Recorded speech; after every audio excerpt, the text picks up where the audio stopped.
All right, guess what time it is, guys? It's a Daniel the Adjuster. Time for some more questions and answers. Hey, you know what? Thank you so much, guys, for just helping me out to become the adjuster go-to guy. I've been noticing a lot of comments in the files and in the notes there, and I wanted to just address the top 5 questions that I get asked all the time as an adjuster. So let's get right into it right after this.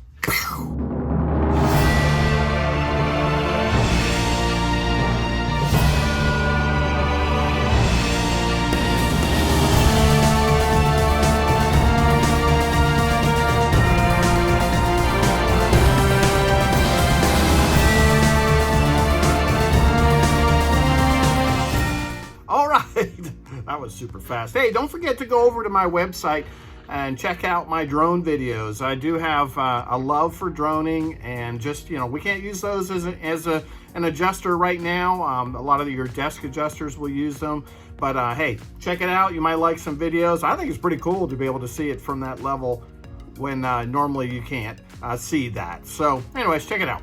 All right, so 5 questions that I get asked all the time. First one is, do I only have to handle roof claims?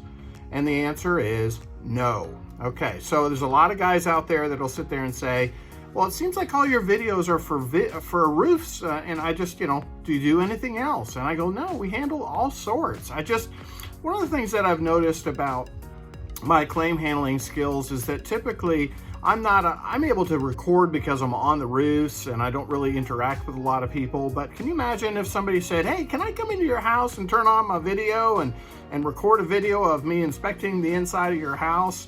That doesn't go over real well. So I just wanted to let you guys know that kind of ahead of time. That's the reason why I don't have a whole lot of interior videos, is because people just don't want us to record the inside of their homes.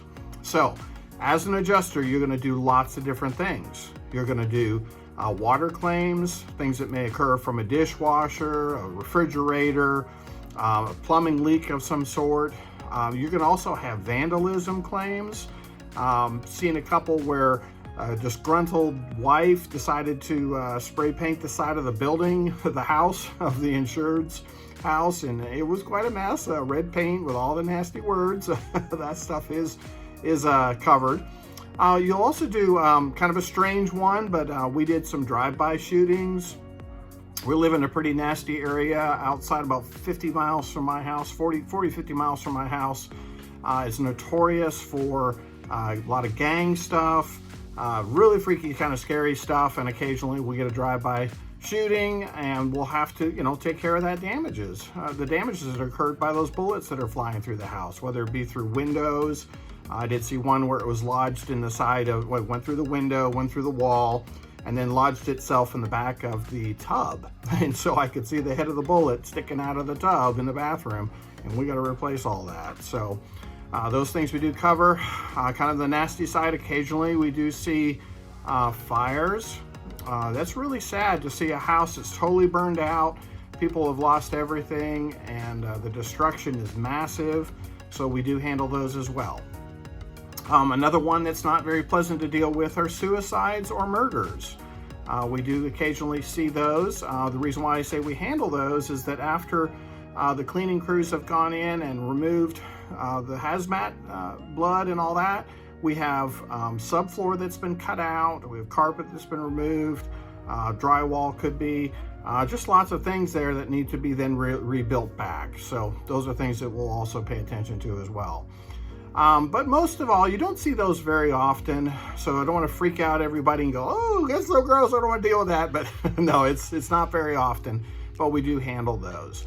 Our pretty frequent ones seem to be roofs, water leaks, hail, you know, like hail, wind, exterior wind damage of some sort to the house, then all the water stuff on the inside, plumbing overflows, whether it be through a washing machine, through a toilet, backup, something like that. We'll do a lot of plumbing leaks, a lot of fittings that break underneath sink cabinets, washing machines, you name it. There's a lot of water stuff going on. So do I handle only roof claims? No. Okay, number 2.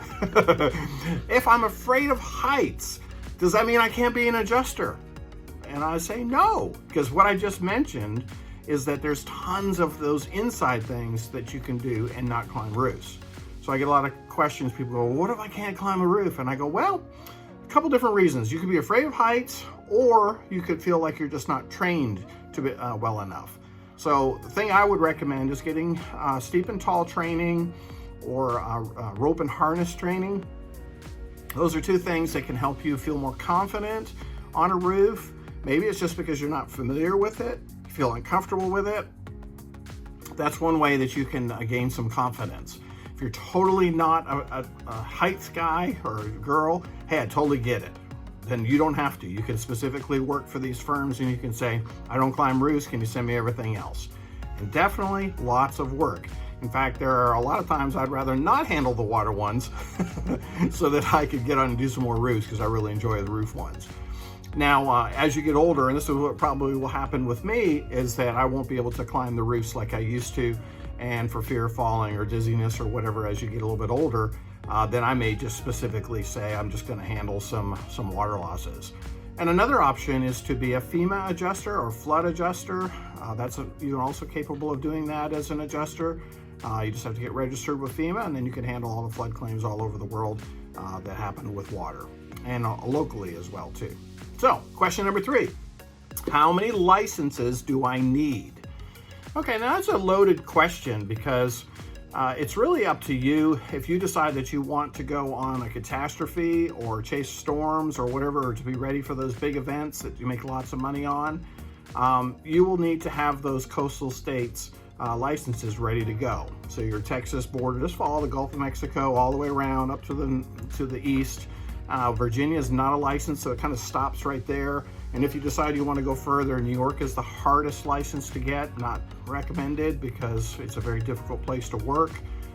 So you could just get everything coastal from there down all the way around to your Texas coast, and you'd be good to go.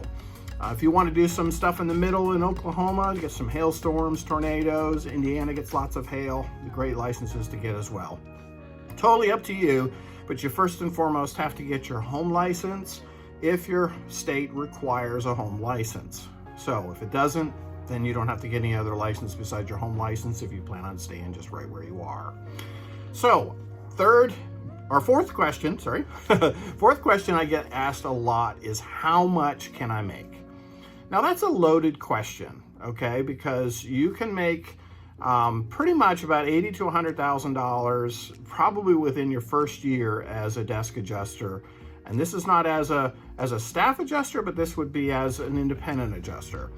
They hire a lot of those guys right out of the gates. Just as long as you have your licenses and training and stuff like that, you can get hired and work sitting at a desk pretending to be one of those working for the insurance company, pretending that you work for State Farm, Liberty Mutual, ASI, Progressive, stuff like that. You just answer the phones and say, this is Daniel the adjuster from State Farm, how can I help you?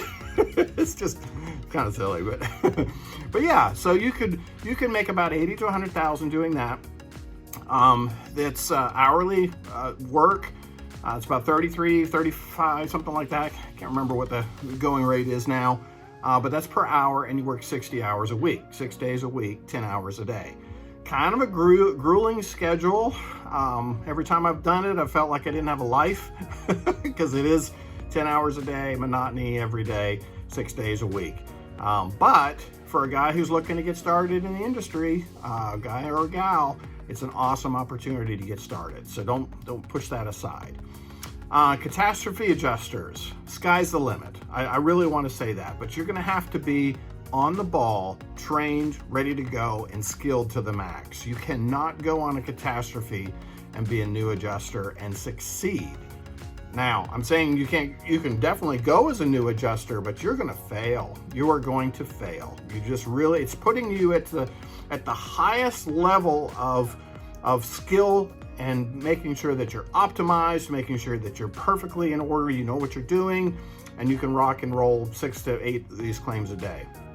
That's really, really, really hard as a new adjuster. So CAT adjusting work is tough stuff, only for the best, but you can make atrocious amounts of money, and you can move from one to the next to the next. So literally, price point, bad storm, 25,000 in about 2 to 3 weeks. A good storm could be 40, 50,000 in 2 to 3 weeks. So it just really depends, guys. Really, really good money. And we're talking optimal though, meaning I walked into a storm, it was a hailstorm, and it just basically hammered everything. It was very straightforward. Literally, I could cookie cutter the estimates on almost every house. Every house had vinyl siding. They were hammered. All the windows were damaged. All the fascia was damaged. All the exterior vents and all fencing. And I mean, literally, so it was very simple. You're just measuring everything. Obviously the roof, some broken windows, but you're already swapping out the windows because the plastic frames were broken. So basically all the gutters, downspouts, paraphernalia, like little lights sitting around the yard, barbecue grills, you know, whatever. Just, it was so easy because every house had the same damage that I was literally, I didn't have to go through and start counting, you know, was there only 8 feet of this damaged? And, you know, so it was relatively simple to be able to say, yes, the entire run of fence is damaged. Yes, all the barbecue was, all the gutters, all the downspouts. So it made it really easy to write the estimates, and they were very large, so you made really good money. So as a daily adjuster, I would say that's very, very steady. It's going to take a while for you to build a client of who you like to work for, and they know you're there and you pay your dues. I make over 200,000 every year. So it's just basically, depending on how busy you are, I could make more. I definitely could make more. I could hire more people if I wanted to myself. I could become a producer and I could have 10 guys underneath me running, and I just call all these adjusting firms and tell them, hey, just send me everything you got. I got lots of people helping, boom, boom, boom. You know, if I want to make an enterprise out of it, I certainly could do that. That's a pretty busy lifestyle as my daily adjuster to make over 200,000. I'm running between 20 and 30 claims a week to do that. So that's a busy week. Okay, it's 6 days a week. I'm running about 12 hours a day, sometimes 14 hours a day. So this is not a light schedule to run that many claims. And then if a catastrophe, not a catastrophe, but a catastrophe event occurs, meaning we had a significant hailstorm here that brought in all the cat adjusters from out of town, but then the residual work went on for several, almost a year. In fact, we're in October, and we were actually handling a storm from September the prior year. I'm still handling those claims. So for a year later, still handling those claims periodically. They come in with that storm date. So that's a big event, and that just gets us residual income for a very, very long time. That's great money and keeps bringing it in. Now, when that event occurred, I was doing 5 claims a day. I was running about 14 to 16 hours a day to do that, to do those 5 claims. There was a lot of damage. Just takes a lot. It's like running a catastrophe at your own house. Yet the good thing is you get to stay home, and hopefully your better halves and your friends, people who live in your house, are helping you survive, meaning they're cooking, they're cleaning, they're doing all the stuff that you don't have to do on a catastrophe.